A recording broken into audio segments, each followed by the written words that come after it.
प्रिय मित्रों, आज मैं आपको गणेश अथर्वशीष के बारे में बताऊंगा। गणेश अथर्वशीष अथर्ववेद का एक लघु उपनिषद है। इसमें गणक ऋषि गणेश भक्ति के माध्यम से हमें तत्व ज्ञान भी देते हैं और गणेश भक्ति भी हमसे हो जाती है। इसमें सिर्फ 10 ही श्लोक है और इस संस्कृत के और बहुत ही सिंपल है, कोई भी मतलब समझ सकता है। इस 10 श्लोक के अंदर 5 श्लोक तो इसमें तत्व ज्ञान के हैं और 5 मतलब जो है वो गणेश भक्ति के हैं। इसके पाठ से चारों पुरुषार्थ धर्म अर्थ काम और मोक्ष चारों पुरुषार्थों की सिद्धि होती है। हमें सांसारिक लाभ भी होते हैं और आध्यात्मिक लाभ भी होते हैं। क्योंकि हम आत्मा के भाव में आ जाते हैं, इसलिए हमें सुख शांति की लहरें शुरू हो जाती है। इसका मुख्य लाभ यही है कि गणेश अथर्वशीष का पाठ करने से जो नेगेटिव एनर्जी है, क्योंकि हम हमेशा सांसारिक चिंतन में रहते हैं तो नेगेटिव एनर्जी का उत्पादन होता ही है, तो उसको तुरंत वो पॉजिटिव एनर्जी में रूपांतरण कर देती है। इससे सुख शांति की लहरें बहनी शुरू हो जाती है। हम सभी साधक सुख शांति का अनुभव करते हैं और आत्मभाव, क्योंकि आत्मभाव शुरू हो जाता है, आत्मा के भाव में आ जाते हैं, इसीलिए सुख शांति की लहरें बहनी शुरू हो जाती है। तो अब हम इसका अपना इन 10 श्लोकों का संस्कृत में भी मैं बोलता हूँ और उसका आपको भावार्थ अर्थ दोनों बताता हूँ। ओम नमस्ते गणपते तमेव प्रत्यक्षं तत्त्वमसि तमेव केवलं कर्तासि तमेव केवलं धर्तासि तमेव केवलं हर्तासि तमेव सर्वं खलुदं ब्रह्मासि तम साक्षात् आत्मासि नित्यं ऋतं वच्मि सत्यं वच्मि। अब ये ऋतं वच्मि सत्यं वच्मि ये दूसरा श्लोक है, उसको छोड़ के बाकी के ऊपर की जो 4 लाइनें हैं वो फर्स्ट श्लोक की है। ओम नमस्ते गणपते, इसमें गणपति जी को नमस्कार किया गया है। मैं ओम स्वरूप गणपति को नमस्कार करता हूँ। आप प्रत्यक्ष तत्व हो, आप तत्वमसि। ये अथर्ववेद का महावाक्य है जो गहरा अर्थ ये बताता है कि वही तुम हो, यानी जो परमात्मा है वही तुम हो और संसार के अंदर वही परमात्मा तत्व 2 स्वरूप में प्रकट होता है, अमर तत्व और नश्वर तत्व में। शरीर जो है वो नश्वर तत्व है, प्रकृति तत्व है, और आत्मा जो है वो अमर तत्व है, परमात्मा तत्व है। तो ये बोले आप ही प्रत्यक्ष तत्व स्वरूप हो। यह यहाँ पे कहा गया, तम प्रत्यक्षम तत्वमसि तमेव केवलम कर्तासि तमेव केवलम धर्तासि तमेव केवलम हर्तासि तमेव सर्वं खलुदं ब्रह्मासि तम साक्षात् आत्मासि नित्यम। इसका मतलब क्या हुआ? आप ही कर्ता धर्ता और हर्ता हैं। इस संसार के कर्ता धर्ता और हर्ता आप ही है। ये संसार में 3 प्रोसेस निरंतर चल रही है, क्रिएशन की, मेंटेनेंस की, डिस्ट्रक्शन की। वह सब तुम्हारी द्वारा ही होता है, आप ही कर्ता धर्ता है, ये इसमें कहा गया है। अब सेकंड श्लोक है, सिर्फ एक ही लाइन का है, ऋतं वच्मि सत्यं वच्मि। गणक ऋषि इस पे जोड़ देते हैं, इसमें और कुछ ज़्यादा जोड़ते नहीं। वह कहते हैं ऋतं वच्मि। ऋतं मतलब डिवाइन ट्रूथ, कुदरत का कानून। मैं जो कह रहा हूँ वह सत्य ही है, यह दिव्य सत्य है, कुदरत का कानून है। मतलब उस पर पूर्ण श्रद्धा रखो, वो गणक ऋषि कहते हैं। सत्यम वच्मि ऋतं वच्मि सत्यम वच्मि, मैं सत्य ही कह रहा हूँ, पूर्ण श्रद्धा रखो। अब तीसरे पे आ जाते हैं। तीसरा श्लोक जो है वो हम, क्योंकि हर इंसान हमेशा डरा हुआ सा रहता है, तो वो डर को हमें डिवाइन प्रोटेक्शन इस तीसरे श्लोक से मिलता है। अवतम माम अवक्तारम अवश्रोतारम अवदातारम अवधातारम अवानुचान्मय शिष्यम अपश्चातात अपुरस्तात अवोत्तरातात अवदक्षिणातात अवचोदरातात अवादरातात सर्वतो माम पाहि पाहि समन्तात। तो ये अभी यहाँ इसमें क्या क्या, अवतम माम अवक्तारम, मेरी हे भगवान मेरी रक्षा करो, मेरे वाणी बोलने की शक्ति की रक्षा करो, मेरे सुनने की शक्ति की रक्षा करो, मेरे दान देने की शक्ति की रक्षा करो, मेरी हर तरह से ऊपर नीचे बाएं दाएं चारों दिशाओं से हर तरह से मेरी रक्षा करो। यह इसमें कहा गया। अब हम चौथे श्लोक पे आते हैं। तम वाङ्मस्तम चिन्मय तम आनंदमस्तम ब्रह्म तम सचिदानंदादित्योसी तम प्रत्यक्षम ब्रह्मासि तव ज्ञानमयो विज्ञानमयोसी सर्वं जगदिदं ततो जायते सर्वं जगदिदं तत्त्व तिष्ठति सर्वं जगदिदं त्वयि लयमेष्यति सर्वं जगदिदं त्वयि प्रतीयते तम भूमिरापो नलो नलो नभ तम चत्वारि वाक् प्रदानी। इसमें चौथा और पांचवा दोनों श्लोक आ गए हैं। तम वाङ्मस्तम चिन्मय, तम वाङ्मस्तम चिन्मय मतलब तुम प्रत्यक्ष वाणी हो, चिन्मय है मतलब आत्म प्रकाश हो, चिन्मय चित्त प्रकाश मय, आप प्रकाशमय हैं, आत्म प्रकाशमय हैं। फिर आप आनंद स्वरूप है, आप ज्ञान स्वरूप है, विज्ञान स्वरूप है, यह सब इस श्लोक में बताया गया है। आप सच्चिदानंद अद्वितीय हैं। ये आत्मा का स्वरूप जो है वो सत चित आनंद, ये तीन शब्दों में जो है वो एक में ही मतलब ना हो जाते हैं, तो सच्चिदानंद।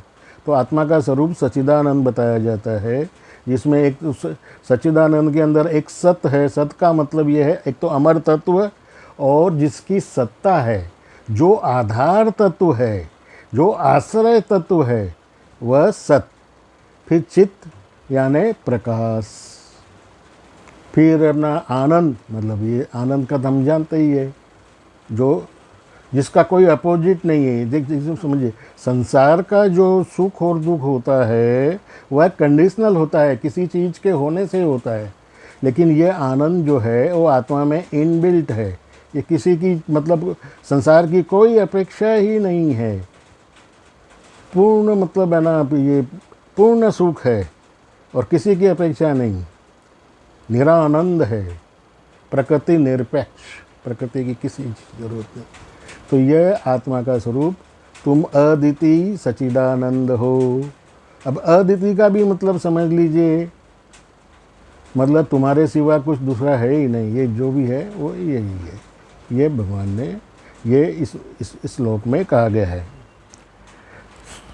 सर्वं जगदिदं ततो जायते सर्वं जगदिदं तत्त्व तिष्ठति सर्वं जगदिदं त्वयि लयमेष्यति सर्वं जगदिदं त्वयि प्रतीयते तम भूमिरापो नलो नलो नभ तम चत्वारि वाक् प्रदानी। तो यहाँ ये बताया है कि सारा जगत की उत्पत्ति तुमसे होती है, तो सारा अपना पालन पोषण तुम्हारे से होता है, उसका लय भी तुम्हारे से होता है, वह तुम में ही होता है। और जब प्रलय हो जाती है, मतलब ये संसार का उदय, पालन पोषण और अस्त, प्रलय के टाइम पे अंत हो जाता है, और फिर बाद में अंत के अंदर बाद में जो तत्व होता है वह तुम में ही, मतलब वो जो भी डेटाबेस है वो तुम में ही मिल जाता है, जिसे वो अध्यात्म में हिरण्यगर्भ में बताया है, वह सब तुम ही हो। आप तुम भूमिरापो नलो नलो नभ, मतलब ये जो पंच तत्व है, पृथ्वी जल अग्नि वायु आकाश, वह सभी तुम ही हो। यह इस श्लोक में बताया गया है कि सब कुछ भी जो भी प्रकृति तत्व है, इसमें पूरे प्रकृति तत्व की व्याख्या की गई है। अब हम अगले श्लोक में आएंगे। यहाँ आत्म तत्व में जाने के लिए, आत्म तत्व का अनुभव करने के लिए हमें बताया गया है कि आत्म तत्व क्या है। तम गुण त्रयातीत, तम देह त्रयातीत, तम काल त्रयातीत, तम मूलाधार स्थितोषि नित्यम, तम शक्ति त्रयात्मक, तम योगिनो ध्यायन्ति नित्यम, तम ब्रह्मा, तम विष्णु, तम रुद्रस्तम इंद्रस्तम अग्निस्तम वायुस्तम सूर्यस्तम चंद्रमास्तम ब्रह्म भूर्भुवः स्वरोम। तो यह इसका मतलब क्या हुआ है? तम गुण त्रयातीत, तुम तीन गुणों से परे हो, यानी तीन गुणों से अलग हो। तीन गुण क्या है? सतोगुण, रजोगुण, तमोगुण। ये तीन गुण ही हमारे मन में गति देते हैं, और जो विभिन्न भाव जो उत्पन्न होते हैं वह ये तीन गुणों का ही के वजह से होता है। तो आप इन तीन गुणों से अलग हो, मतलब ये ना, इसमें आत्म तत्व में कोई गति नहीं है, ये समझना चाहिए कि गति से और ज्ञान से, इंद्रियों से हमें ज्ञान मिलता है, तो गति और ज्ञान से परे तत्व है, इसलिए गुण त्रयातीत है, आप गुणातीत हैं। तम देह त्रयातीत, तीन तरह के इस जो शरीर हैं उससे आप अलग हैं। तीन शरीर क्या है? भौतिक शरीर तो आप ये देख ही रहे हैं, जो मरण धर्मा शरीर है, हैं? ये भौतिक शरीर, फिजिकल बॉडी हो गया।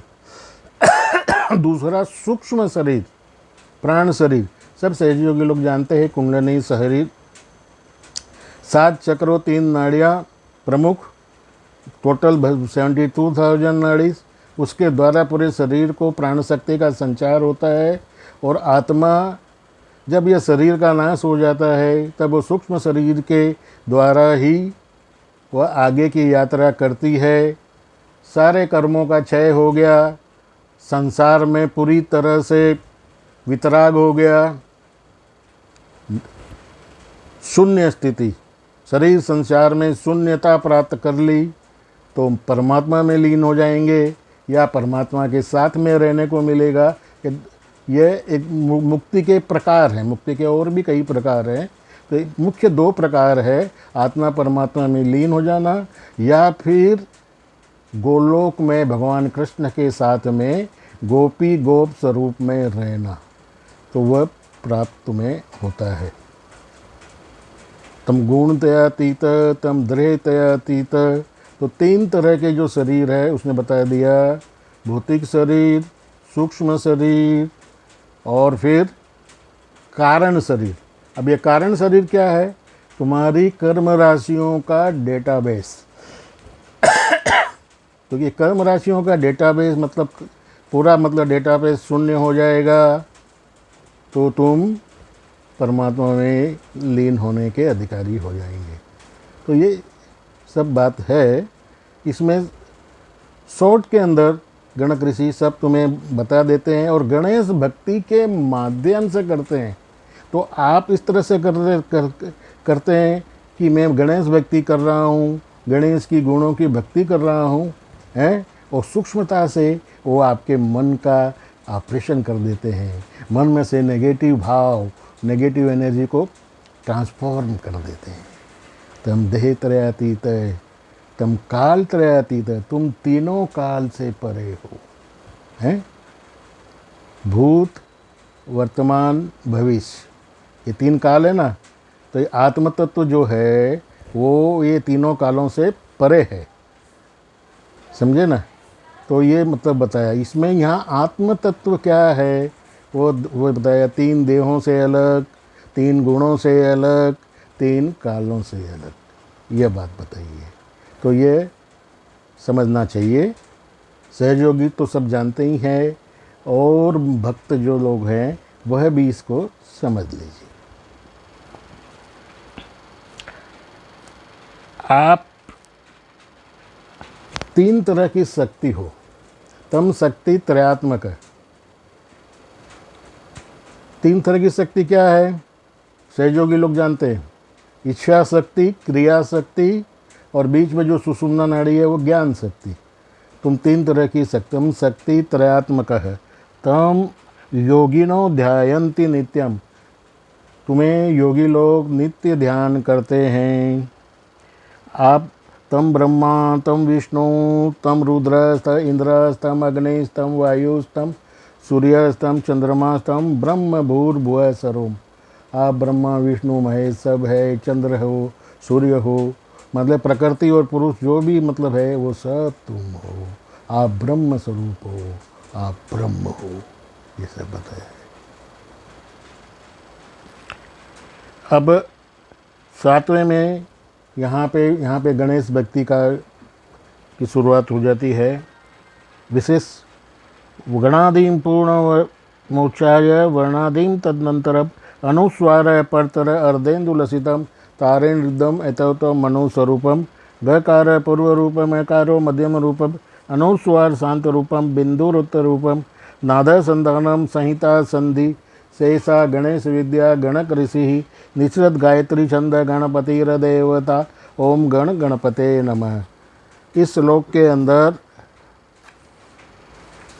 गायत्री गणेश गायत्री का भी जिक्र है। प्रारंभ में गकार का उच्चारण करके उसके बाद अनुस्वार अकार का उच्चारण करे तो अर्ध चंद्र बिंदु समेत उसका ध्यान करे।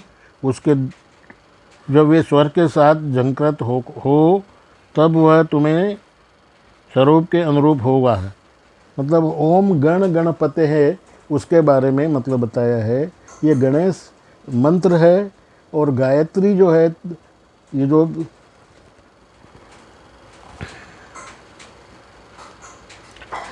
गणेश जी का ध्यान हमें हमेशा रहे, प्रकाश स्वरूप गणेश जी का ध्यान हमें रहे, वह गणेश गायत्री इसमें कहा गया।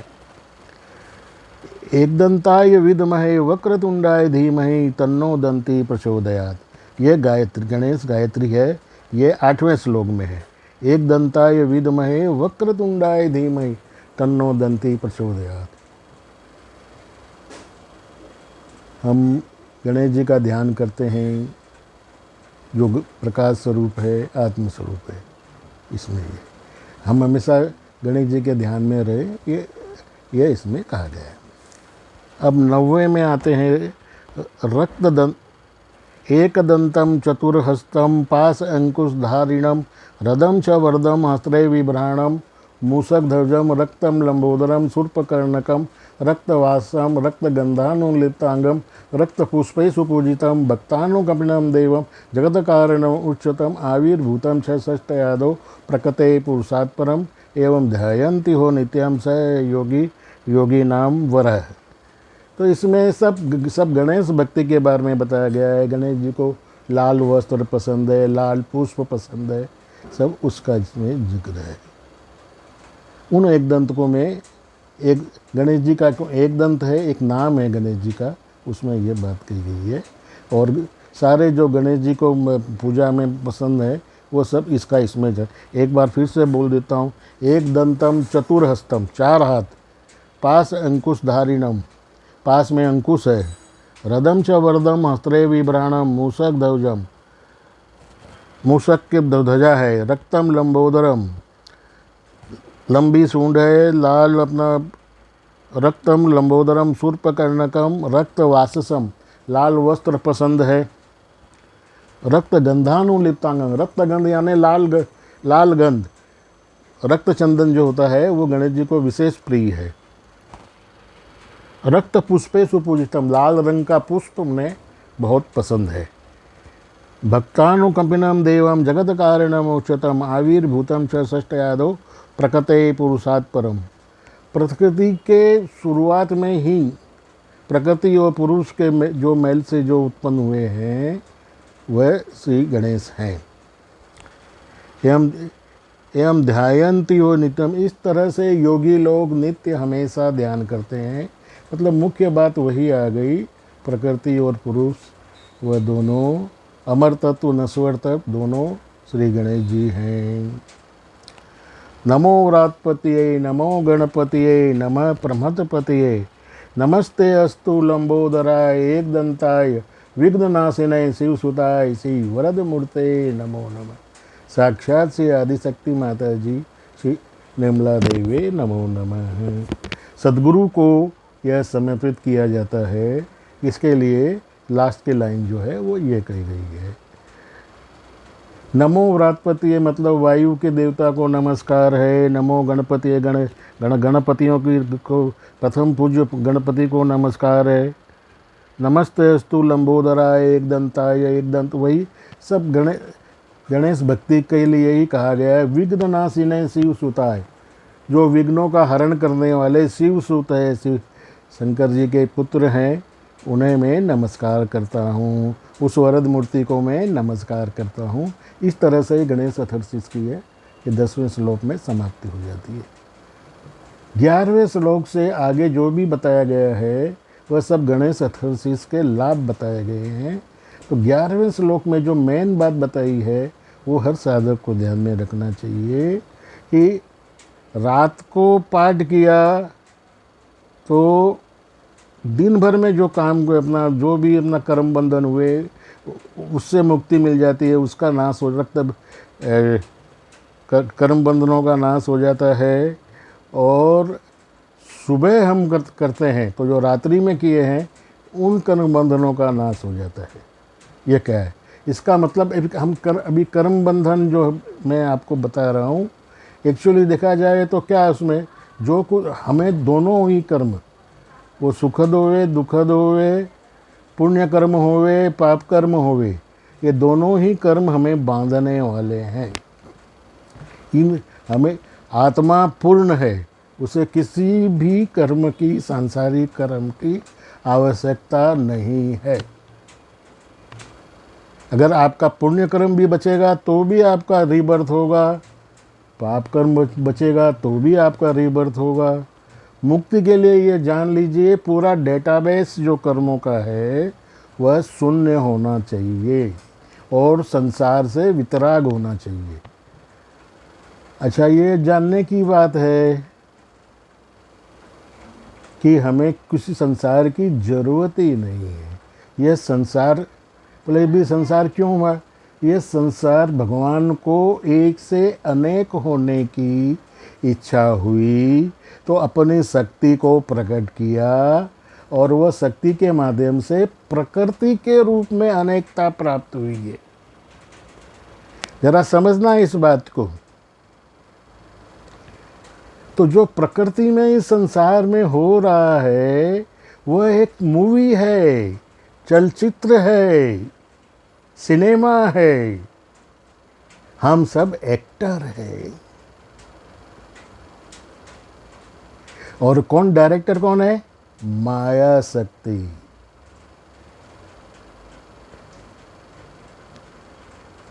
लेकिन सब आप ये समझना कि जब मूवी है तो हम थिएटर में देखते हैं तो चलचित्र कैसा लगता है? ओरिजिनल सब सही लगता है। आग जल रही है तो लगता है कि आग सही लगती है, बारिश हो रही है तो हमको बारिश भी सही लगती है, अच्छा बुरा सब सही लगता है उसके अंदर, लेकिन होता नहीं, वो सब चित्र ही होता है। ऐसा ही है, हम सब की स्थिति ऐसी ही है। एक सांस आवे दूसरी सांस आवे उसकी कोई गारंटी नहीं है। मतलब हम नहीं हैं जैसे हैं। जैसे चलचित्र जो सिनेमा में दिखता है सही दिखता है लेकिन होता कुछ जैसा कुछ भी नहीं है, ऐसे ही हमारी स्थिति है। तो ये सिर्फ टाइम पास के लिए है। क्यों? फिर टाइम पास के लिए। परमात्मा भी समझ लो एक अकेले अकेले उब गए होंगे, जैसे हम उब जाते हैं तो कैसे उबते हैं तो क्या करते हैं? टीवी देखते हैं और कुछ मतलब मनोरंजन का साधन करते हैं। तो परमात्मा ने अपनी शक्ति को अलग करके ये रचना की है और ये मरण धर्मा है संसार। और तत्व की बात ये भी जाननी है, हम सभी ये चाहते हैं कि सुख शांति कैसे हो, लेकिन एक प्रैक्टिकल मतलब बात है उसकी तरफ हमारा ध्यान ही नहीं जाता। रात को हम जब गहरी नींद में होते हैं तब शरीर और संसार दोनों गायब हो जाते हैं और हम गहरी सुख शांति का अनुभव करते हैं। मतलब सुख शांति के लिए संसार का कोई विषय, कोई वस्तु, कोई स्थिति की कोई ज़रूरत नहीं है। उल्टी का वो नहीं हो, वो होने से उनका एक विचार मात्र हमें तनाव देता है, हमें दुख देता है। हम जितना क्षण सो पाते हैं उतना सुख शांति में रहते हैं।